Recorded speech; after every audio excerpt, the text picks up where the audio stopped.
Hi dears, welcome back. ನಾನು cilia.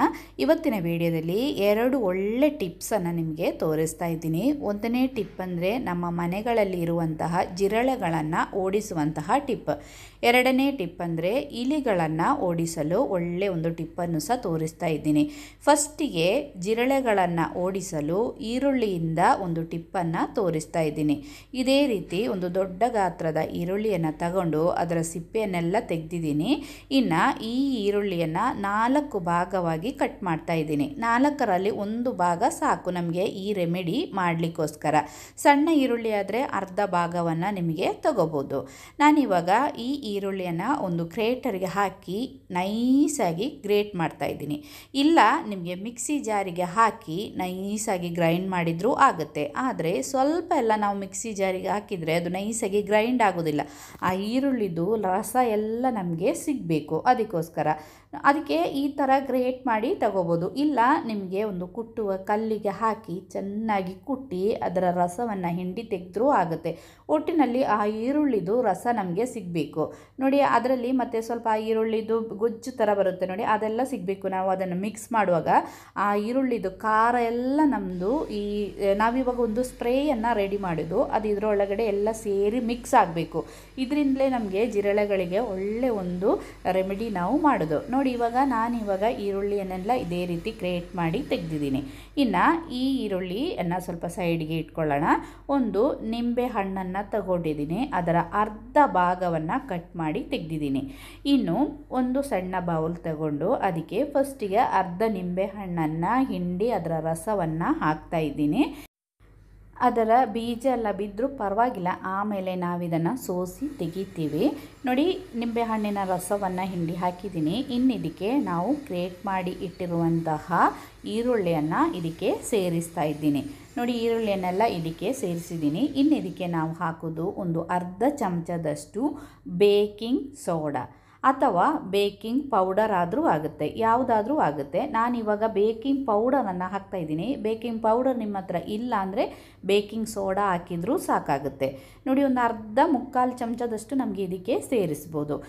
ಇವಾಗ ಇದಕ್ಕೆ ನಾವು ಸೇರಿಸಿದ್ದು ಅರ್ಧ ನಿಂಬೆಹಣ್ಣಿನ ರಸ ಮತ್ತು ಗ್ರೇಟ್ ಮಾಡಿರುವಂತಹ ಈರುಳ್ಳಿ ಮತ್ತು ಒಂದು ಮುಕ್ಕಾಲು ಚಮಚದಷ್ಟು ಬೇಕಿಂಗ್ ಪೌಡರನ್ನು ಸಹ ಹಾಕಿದ್ದೀನಿ. ಇನ್ನು ಇದನ್ನೆಲ್ಲ ಚೆನ್ನಾಗಿ ಮಿಕ್ಸ್ ಮಾಡಿ ಒಂದು 5 ನಿಮಿಷ ಒಂದು ಸೈಡಿಗೆ ಇಡೋಣ. 5 ನಿಮಿಷ ಆದಮೇಲೆ ಇದನ್ನು ತೆಗೆದು ಇನ್ನೊಂದು ಸರ್ತಿ ನಾವು ಇದನ್ನೆಲ್ಲ ಚೆನ್ನಾಗಿ ಮಿಕ್ಸ್ ಮಾಡಬೇಕು. ಮಿಕ್ಸ್ ಮಾಡಿ ಇದಕ್ಕೆ 250 ml ನೀರನ್ನು ಸೇರಿಸಬೇಕು. 250 ml ಅಂದರೆ 1/4 ಲೀಟ್ರ್ ನೀರು. ಅದಷ್ಟರದ್ದು ಕ್ವಾಂಟಿಟಿ ನಾನು ನಿಮಗೆ ಹೇಳಿರೋದು. ನಾನಿಲ್ಲಿ ಈಗ 250 ml ನೀರನ್ನು ತಗೊಂಡಿದ್ದೀನಿ. ಅದನ್ನು ಸಹ ಇದಕ್ಕೆ ಸೇರಿಸಿ ಇದನ್ನೆಲ್ಲ ಚೆನ್ನಾಗಿ ಇನ್ನೊಂದು ಸರ್ತಿ ಮಿಕ್ಸ್ ಮಾಡಬೇಕು. ಮಿಕ್ಸ್ ಮಾಡಿ ಆದಮೇಲೆ ಇದನ್ನು ನಾವು ಸೋಸಿ ತೆಗಿಬೇಕು. ಯಾಕಂದರೆ ನಾವು ಸ್ಪ್ರೇ ಮಾಡುವಾಗ ನಮಗೆ ಸ್ಪ್ರೇ ಮಾಡಲಿಕ್ಕೆ ಈಸಿ ಆಗಬೇಕು, ಅದಕ್ಕೋಸ್ಕರ ನೋಡಿ. ಇದನ್ನೆಲ್ಲ ಮಿಕ್ಸ್ ಮಾಡಿದಾಯಿತು. ಇನ್ನು ನಾನು ಇದನ್ನು ಸೋಸಿ ತೆಗಿತಾ ಇದ್ದೀನಿ. ನಾವು ನಿಂಬೆ ಹಣ್ಣು ಹಿಂಡಿದಾಗ ಅದರ ಬೀಜ ಬಿದ್ದಿತ್ತು, ಅದೇ ರೀತಿ ಈರುಳ್ಳಿ ನಾವು ಗ್ರೇಟ್ ಮಾಡಿ ತೆಗೆದಾಗ ಅದರಿಂದ ನೋಡಿ ಇದೇ ರೀತಿ ಅದು ಬ್ಯಾಲೆನ್ಸ್ ಉಳಿಯುತ್ತೆ ನೋಡಿ. ನಾವು ಸ್ಪ್ರೇ ಮಾಡುವಾಗ ಇಲ್ಲಾಂದರೆ ನಮಗೆ ಕರೆಕ್ಟಾಗಿ ಅದು ಸ್ಪ್ರೇ ಮಾಡಲಿಕ್ಕೆ ಆಗೋದಿಲ್ಲ. ಅದಕ್ಕೋಸ್ಕರ ಇದೇ ರೀತಿ ಇದನ್ನು ಸೋಸಿ ಅದನ್ನು ಚೆನ್ನಾಗಿ ಪ್ರೆಸ್ ಮಾಡಿ ಅದರೊಳಗಡೆ ಇರುವ ನೀರನ್ನೆಲ್ಲ ತೆಗಿಬೇಕು. ಇನ್ನು ನಿಮ್ಮ ಹತ್ರ ಸ್ಪ್ರೇ ಬಾಟಲ್ ಇದ್ದರೆ ಅದನ್ನು ಸ್ಪ್ರೇ ಬಾಟಲ್ಗೆ ಹಾಕಿ ಸ್ಪ್ರೇ ಮಾಡ್ಬೋದು. ನಿಮ್ಮ ಹತ್ರ ಸ್ಪ್ರೇ ಬಾಟಲ್ ಇಲ್ಲ ಅಂದರೆ ಇದೇ ರೀತಿ ಒಂದು 250 ml ಒಂದು ಸಣ್ಣ ಪ್ಲಾಸ್ಟಿಕ್ ಬಾಟಲನ್ನು ತಗೊಂಡು ಅದರ ಮುಚ್ಚಳವನ್ನು ತೆಗೆದು ಇದೇ ರೀತಿ ಒಂದು ಸಣ್ಣ ಸೂಜಿ ತಗೊಂಡು ಸಣ್ಣ ಸಣ್ಣ ಮುಚ್ಚಳದಲ್ಲಿ ಹೋಲ್ಸ್ ಹಾಕಬೇಕು. ಸಣ್ಣ ಸಣ್ಣ ತೂತು ಮಾಡ್ಕೋಬೇಕು. ಯಾಕಂದರೆ ನಮಗೆ ಸ್ಪ್ರೇ ಮಾಡಲಿಕ್ಕೆ ಈಸಿ ಆಗುತ್ತೆ. ತುಂಬ ದೊಡ್ಡ ತೂತ ಆಗಬಾರ್ದು, ಸಣ್ಣ ಸಣ್ಣ ತೂತ ಆದರೆ ಸಾಕು. ಒಂದು 5 ಅಥವಾ 6 ತೂತ ಹಾಕಿದರೆ ಸಾಕು ನೋಡಿ. ಇದೇ ರೀತಿ ನಾನು ಸಹ ಇವಾಗ ಬಾಟಲ್ಗೆ ಹಾಕಿ ಇದನ್ನು ಸ್ಪ್ರೇ ಮಾಡ್ತಾ ಇದ್ದೀನಿ. ಆಮೇಲೆ ನಾವು ರೆಡಿ ಮಾಡಿ ಇಟ್ಟಿರುವಂತಹ ಸ್ಪ್ರೇ ಇದೆಯಲ್ಲ ಅದನ್ನು ನಾವು ಬಾಟಲ್ಗೆ ಹಾಕಿ ಮುಚ್ಚಳವನ್ನು ಕವರ್ ಮಾಡಿ ರಾತ್ರಿ ನಾವು ಮಲಗೋದಕ್ಕಿಂತ ಮುಂಚೆ ಅಡುಗೆ ಕೋಣೆಯನ್ನು ಚೆನ್ನಾಗಿ ಕ್ಲೀನ್ ಮಾಡಬೇಕು. ಪ್ರತ್ಯೇಕವಾಗಿ ನಮ್ಮದು ಸ್ಟವ್, ಕೌಂಟರ್ ಟಾಪ್ ಮತ್ತು ಕಿಚನ್ ಸಿಂಕ್ ಅಲ್ಲಿ ಜಾಸ್ತಿ ಜಿರಳೆಗಳು ಬರೋದು. ಇನ್ನೊಂದು ನಮ್ಮದು ಡೈನಿಂಗ್ ಟೇಬಲ್, ಸ್ವಲ್ಪ ಫುಡ್ಡಿದ ಅಂಶ ಎಲ್ಲ ಇದ್ದರೆ ಅಲ್ಲಿ ಎಲ್ಲ ಜಿರಳೆಗಳು ಜಾಸ್ತಿ ಬರುತ್ತೆ. ಅದಕ್ಕೆ ಅದನ್ನೆಲ್ಲ ಚೆನ್ನಾಗಿ ಕ್ಲೀನ್ ಮಾಡಿ ಈ ಸ್ಪ್ರೇಯನ್ನು ನಾವು ಇದೇ ರೀತಿ ಸ್ಪ್ರೇ ಮಾಡಿ ಬಿಡಬೇಕು. ಮೇಯ್ನಾಗಿ ಕಿಚನ್, ಕೌಂಟರ್ ಟಾಪ್, ಸ್ಟವ್ ಮೇಲೆ ಮತ್ತು ನಮ್ಮದು ಸಿಂಕ್ ಮೇಲೆ ಟ್ರೈ ಮಾಡಿ. ತುಂಬ ಒಳ್ಳೆ ಟಿಪ್ ಇದು. ಎರಡನೇ ಟಿಪ್ ನೋಡಿ, ಇಲಿಗಳನ್ನು ಓಡಿಸಲು ಒಳ್ಳೆಯ ಒಂದು ಟಿಪ್ ಇದು. ನಾನಿವಾಗ ಒಂದು ಸಣ್ಣ ಪೀಸ್ ಮೇಣದ ಬತ್ತಿಯನ್ನು ತಗೊಂಡಿದ್ದೀನಿ. ಈ ಮೇಣದ ಬತ್ತಿ ಇಷ್ಟು ಬೇಡ, ನಮಗೆ ಒಂದು ಸ್ವಲ್ಪ ಸಾಕು. ಒಂದು ಕತ್ತಿಯಲ್ಲಿ ಅದನ್ನು ಇದೇ ರೀತಿ ನಾವು ಕಟ್ ಮಾಡಿ ತೆಗಿಬೇಕು. ಸಣ್ಣ ಸಣ್ಣಾಗಿ ಕಟ್ ಮಾಡಬೇಕು. ಈ ರೀತಿ ಅಲ್ಲ, ಇನ್ನೂ ಸಹ ಅದನ್ನು ಚಂದ ಪುಡಿ ಮಾಡಬೇಕು. ನಮಗೆ ಕೈಯಲ್ಲೆಲ್ಲ ಪುಡಿ ಮಾಡಿದರೆ ಸಹ ಅಷ್ಟೊಂದು ಇದು ಪುಡಿ ಮಾಡಲಿಕ್ಕೆ ಆಗೋದಿಲ್ಲ. ಪೇಪರಲ್ಲಿ ನ್ಯೂಸ್ ಪೇಪರಿಗೆ ಇಟ್ಟು ಕುಟ್ಟಿದ್ರೂ ಸಹ ಅದು ಅಂಟಾಗುತ್ತೆ. ಅದಕ್ಕೆ ಇದೇ ರೀತಿ ಕಟ್ ಮಾಡಿ ಒಂದು ಪಾತ್ರೆಗೆ ಹಾಕಿ ಕೈಯಲ್ಲಿ ಫಸ್ಟಿಗೆ ಇದೇ ರೀತಿ ಇದನ್ನೆಲ್ಲ ಪೀಸ್ ಮಾಡಬೇಕು.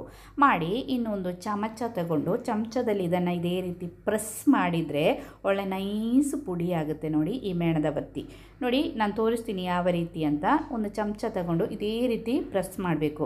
ಒಳ್ಳೆ ನೈಸ್ ಪುಡಿ ಆದರೆ ಮಾತ್ರ ನಮಗೆ ಒಳ್ಳೆ ರಿಸಲ್ಟ್ ಸಿಗೋದು. ಇದೇ ರೀತಿ ನೈಸಾಗಿ ಎಲ್ಲವನ್ನು ಸಹ ಪುಡಿ ಮಾಡಬೇಕು. ಜಾಸ್ತಿ ಬೇಡ ನೋಡಿ, ಒಂದಿಷ್ಟು ಸಹ ಒಂದು ಚಮಚದಷ್ಟು ಮೇಣದ ಬತ್ತಿದು ಪುಡಿ ಸಾಕು. ಇದೇ ರೀತಿ ಪುಡಿ ಮಾಡಿ ಇನ್ನಿದನ್ನು ನಾವೊಂದು ಸೈಡಿಗೆ ಇಡೋಣ. ಇನ್ನು ನಮಗೆ ಬೇಕಾದ್ದು ಒಂದು ಬಾಳೆಹಣ್ಣಿನ ಅರ್ಧ ಭಾಗವನ್ನು ತಗೊಳ್ತಾ ಇದ್ದೀನಿ. ಚೆನ್ನಾಗಿರೋ ಬಾಳೆಹಣ್ಣು ಬೇಕು ಅಂತೇನಿಲ್ಲ, ಕಪ್ಪಾಗಿರೋ ಬಾಳೆಹಣ್ಣು, ಅದೇ ರೀತಿ ಸ್ವಲ್ಪ ಹಾಳಾಗಿರುವ ಬಾಳೆಹಣ್ಣೆಲ್ಲ ಇದ್ದರೂ ಪರವಾಗಿಲ್ಲ, ನಡೆಯುತ್ತೆ. ಈ ಬಾಳೆಹಣ್ಣಿನ ಅರ್ಧ ಭಾಗವನ್ನು ತಗೊಂಡು ಇದನ್ನು ಸಹ ನಾವು ಚೆನ್ನಾಗಿ ಸ್ಮ್ಯಾಶ್ ಮಾಡಬೇಕು.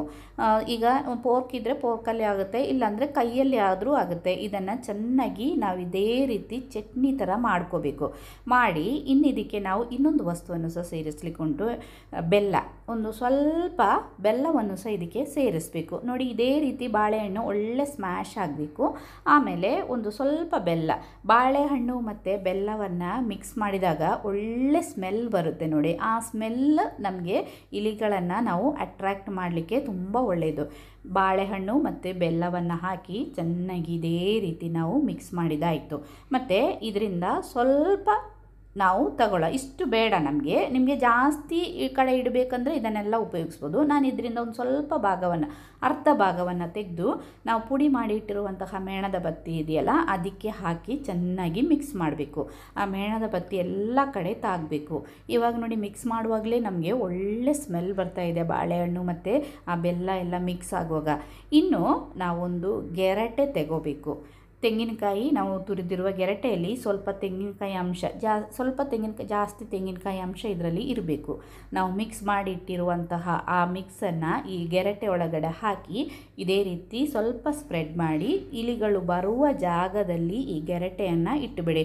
ಒಂದು ತೆಂಗಿನಕಾಯಿದು ಆ ಸ್ಮೆಲ್ಲು ಮತ್ತು ಬಾಳೆಹಣ್ಣು ಮತ್ತು ಬೆಲ್ಲವನ್ನು ಮಿಕ್ಸ್ ಮಾಡಿದ್ದೀವಿ, ಆ ಸ್ಮೆಲ್ಲಿಗೆ ಇಲಿಗಳು ಬಂದೇ ಬರ್ತವೆ. ಇದನ್ನು ತಿಂದರೆ ಮತ್ತು ಏನಾಗುತ್ತೆ ಅಂತ ನಿಮಗೆ ಗೊತ್ತು. ಟ್ರೈ ಮಾಡಿ ನೋಡಿ. ಎರಡು ಟಿಪ್ಪು ಇಷ್ಟ ಆದರೆ ಪ್ಲೀಸ್ ಲೈಕ್ ಮಾಡಿ, ಶೇರ್ ಮಾಡಿ.